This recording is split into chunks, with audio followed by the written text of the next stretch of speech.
Judge ನಿವಾಸದತ್ತ ಹೊರಟ ಆರೋಪಿಗಳು ಪೊಲೀಸರ ಒಂದೇ ವಾಹನದಲ್ಲಿ ಪ್ರಯಾಣ.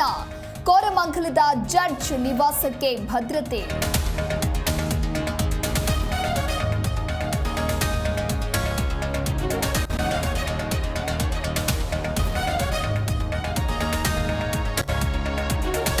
ಆರೋಪಿಗಳ ಮೆಡಿಕಲ್ ಟೆಸ್ಟ್ ನಾರ್ಮಲ್.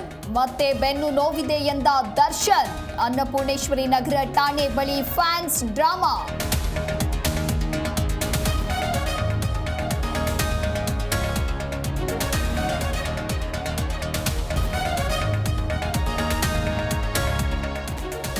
ಕಾನೂನಿಗಿಂತ ದೊಡ್ಡವರು ಯಾರೂ ಇಲ್ಲ. ಕಾನೂನು ವ್ಯವಸ್ಥೆಯನ್ನ ಗೌರವಿಸಬೇಕು. ಬೆಂಗಳೂರಿನಲ್ಲಿ ಗೃಹ ಸಚಿವ ಪರಮೇಶ್ವರ್ ಹೇಳಿಕೆ.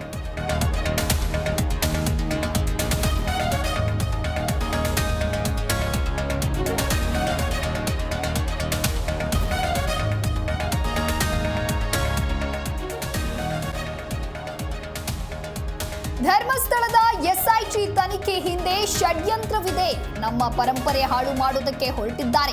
ಡಿಸಿಎಂ ಡಿಕೆ ಶಿವಕುಮಾರ್ ಸ್ಪಷ್ಟನೆ.